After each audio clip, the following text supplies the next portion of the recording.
Hi, and welcome. You're listening to the X22 Report. My name is Dave, and this is episode 1443B, and today's date is December 8th, 2017, and the title of the episode is U.S. has a new plan for the Middle East. Russia waits for the plan. Let's get into the economic collapse, political, and geopolitical news. Now, it looks like the Brexit deal, well, it's moving towards phase 2 right now, and after hammering out the final details between Theresa May and President of the European Commission, Jean-Claude Juncker, they've struck a deal allowing Brexit to advance to stage 2. Now, what they've done is that the agreement lays out the rights for citizens living in the UK and the EU. UK citizens living in the EU and EU citizens residing in the UK will have the right to stay, as well as their partners, if they are in durable relationships, and their children. Courts in the UK will preside over the rights of the EU citizens residing in the UK. However, if there are any cases that require clarity, they'll be referred to the European Court of Justice.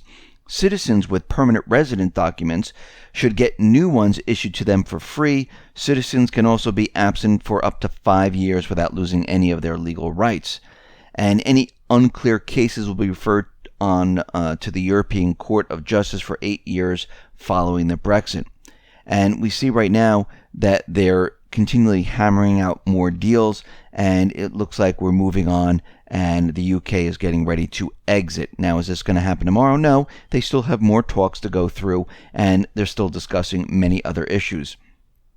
Now, newly declassified documents were released, and it reveals that the Clinton administration planned for a war against North Korea in 1994. Now, the war plans came as the U.S. was negotiating North Korea's nuclear disarmament.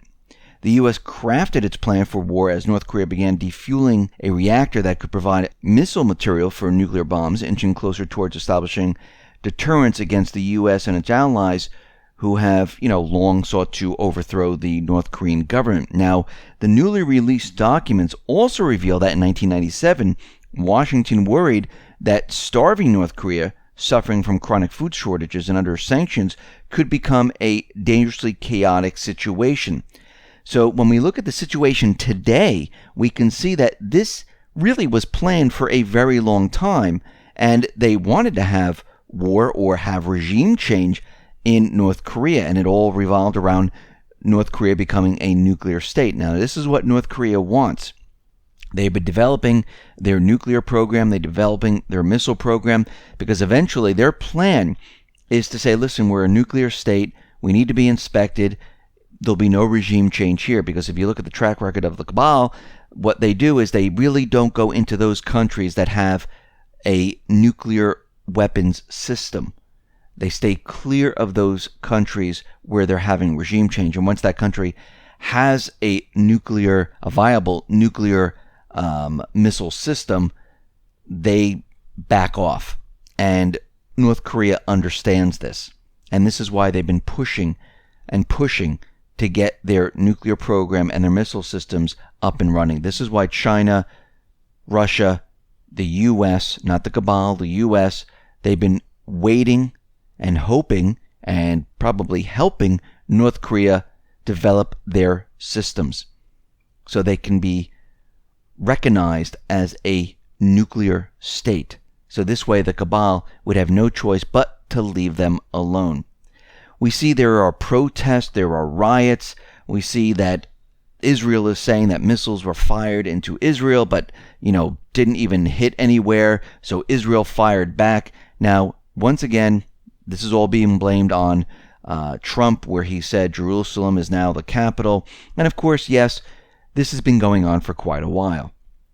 If you look back over the many years, like in 2014, you can see that Israel went into Gaza and fired and blew up a lot of things in Gaza, basically blocked them out because they said they were firing missiles.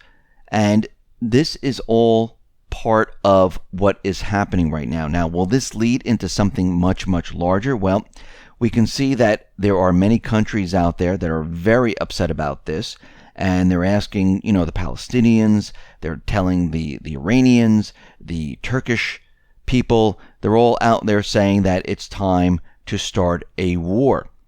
Now, I believe that the deal was, because we can see that things are winding down in Syria, in Iraq, in Libya, where Israel was giving support to all these countries, helping the paid mercenaries, pushing terror in these areas along with Saudi Arabia and many other countries. And to have Israel back off of this, I believe this deal was made. Now, was this the best deal in the world? No. Are there going to be people that are upset with it? Of course. There's always people and groups of people going to be upset with it because you're infringing upon their land where a lot of people have claim to it.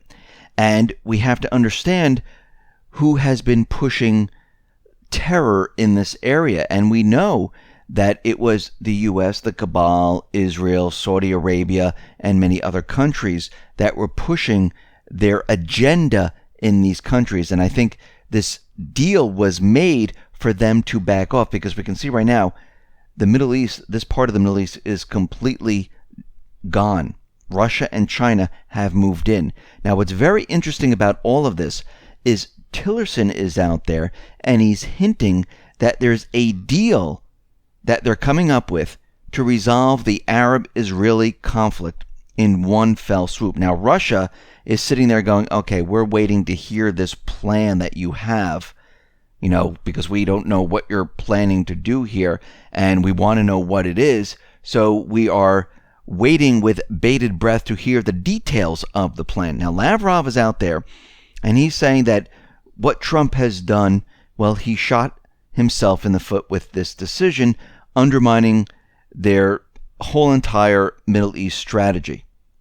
And the whole thing is going to blow up in his face. Now, maybe it will, maybe it won't. As we can see, things are starting to get out of hand.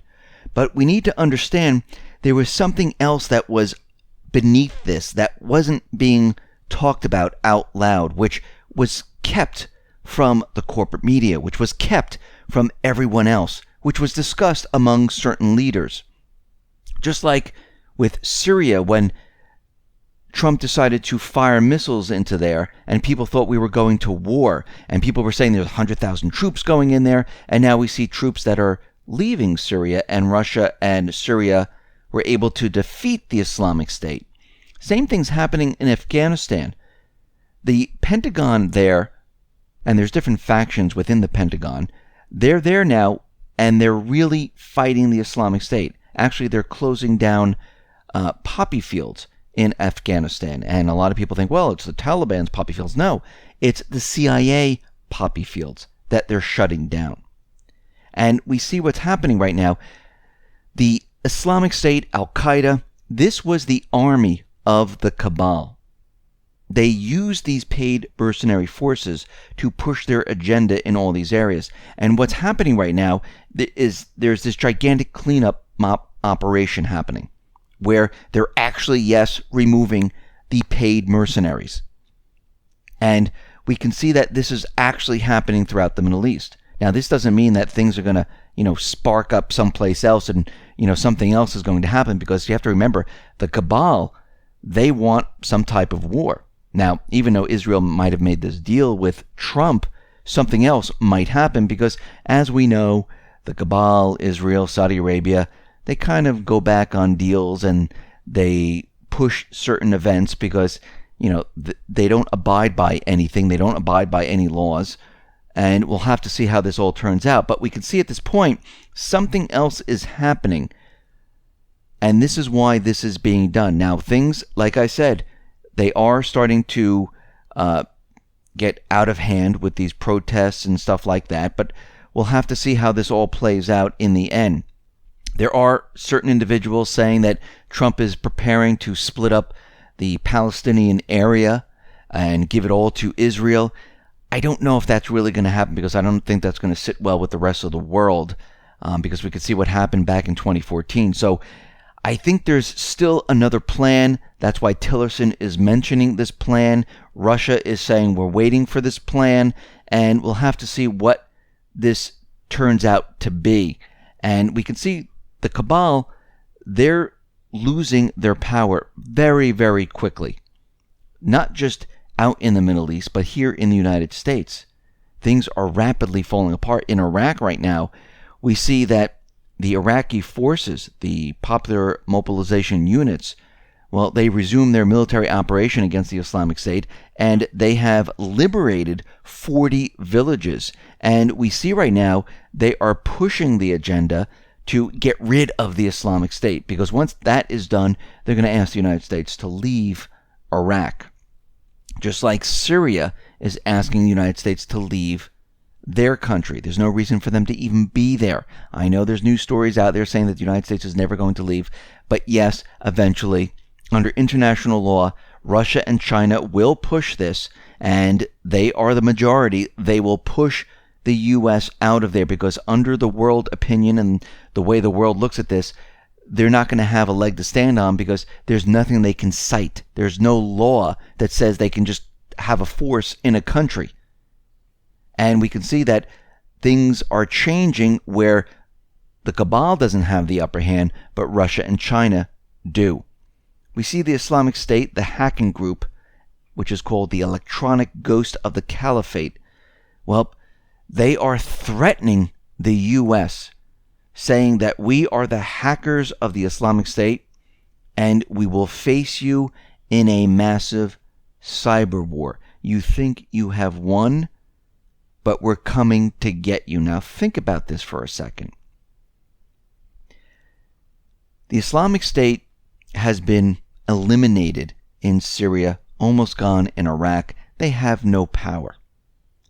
The only way they can show that they still have power is to use some type of cyber war. Translation, the cabal, this is their last event. And they're using the Islamic State, which is their paid mercenary force, to send the message that you think you've won this? Well, we'll hit you with a cyber war. Yes, they have the technology. They have things in place, the doomsday event, and it looks like they might be getting ready to do this. Now, we talked about this before. They will hit the power infrastructure, the grid. They, not in the whole country, they'll hit it in different areas so people still understand what's going on and they see blackouts.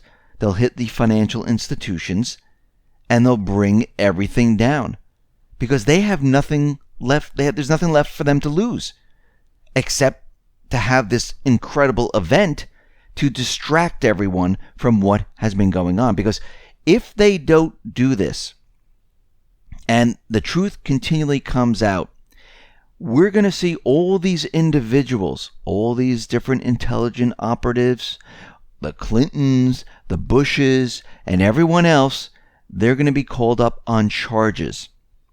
And we're going to see certain individuals in FBI, because this is what happens when a new power comes into power. Just like during World War II, everything was great in Nazi Germany until they lost. And then all of a sudden, all those officers and all those people, guess what? They were brought up on charges. And there were trials. The same thing's going to happen here in the U.S. When the cabal loses their power, and if they don't have any type of an event to distract this, they're going to be brought up on charges. The truth is going to come out, and we're seeing the truth come out. It's just a matter of time. So I have one or two things that are going to happen here in the United States. Either the cabal has the event, or all these individuals, they're brought up on charges for treason and many other things, and they're going to be paraded in front of cameras where the whole entire country is going to see this. Do you really think they're going to let this happen? No. They're going to try to push an event to distract everyone. You ever seen the movie Wag the Dog? This is what they do. And we can see we're getting closer and closer to this, because we're seeing more and more of these messages, and we see that the cabal, well, their whole system is crumbling apart around them. The whole Russian collusion, Mueller's case, everything is not working out the way they thought. The impeachment of Trump, not happening. So the whole thing's falling apart. Time is ticking down. They lost the Middle East. They're collapsing. And they need to pull the trigger to create this event before it all collapses, or they're in big trouble. Listen, everyone, thanks a lot for listening. Be well, be safe, and especially be prepared. Thanks a lot.